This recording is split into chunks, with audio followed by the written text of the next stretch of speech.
So to get the data analysis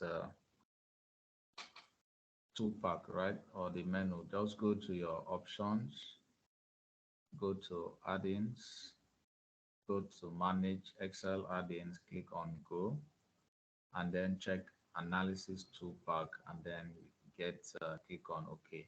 Once you come to your data menu, you'll see that it's right there.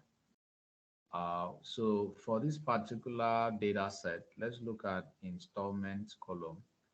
To do that, we can just, um, place the cursor, or rather, let's go to data analysis. Just click on the menu, data analysis, and then let's choose.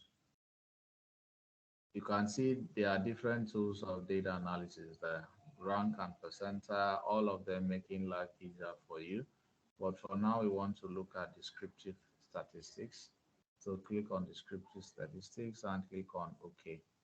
And now it's asking us for our input range. Like, where do you want to provide descriptive statistics? What range do you want to provide it for? And the range you want to provide for is, let's say, the installment range. Okay.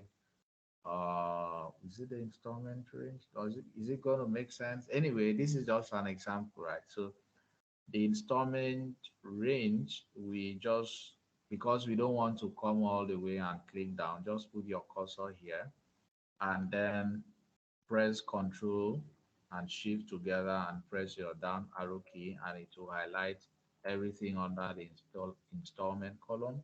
And when you are done doing that, you now leave it on columns, because that is where we want to group them by. And then make sure you check the labels in the first row, because we want to leave our labels in the first row on. And we want to leave it on new worksheet, because that is, we want to take it to a new worksheet. Remember when we were talking about pivot table, I always love it when New you sheet. analyze, on a new worksheet. So you take it on a new worksheet, not a new workbook. If you say new workbook, that means this particular workbook is going to shut down and another Microsoft Excel workbook is going to come up. That's not what we want. We want a new worksheet. And when you're done doing that, you check on the summary statistics. And because the we have two things here. Remember, when we're treating the when we're treating sort and filter, when we have the largest number coming at the top and the lowest coming below, so you can have that same thing here. We want to see the largest, and we want to see the curve smallest.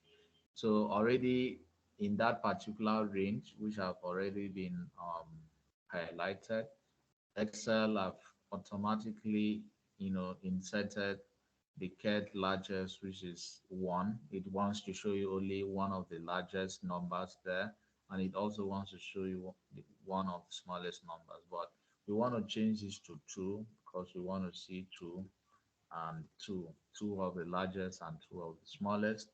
And when you are done with that, you click on OK. So let's see how this looks like. All right, perfect. So do you see what it means now? Let me expand this.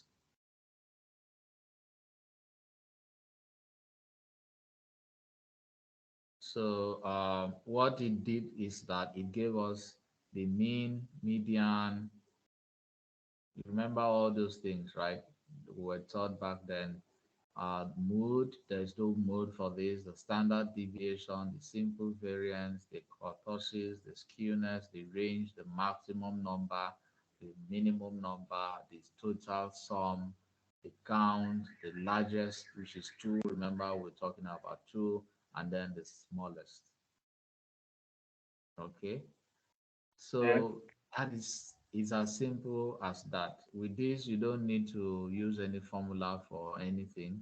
Again, if you go back to your data analysis, you can simply, if you want to look at exponential smoothing, all of this is, if you click on the help menu and type any of these things, maybe you want to look at histogram, You want to look at moving average, random number generation, depending on what exactly that you are being asked.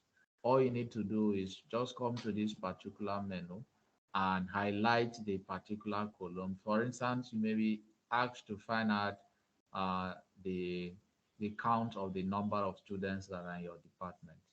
Because you don't want to use the count formula,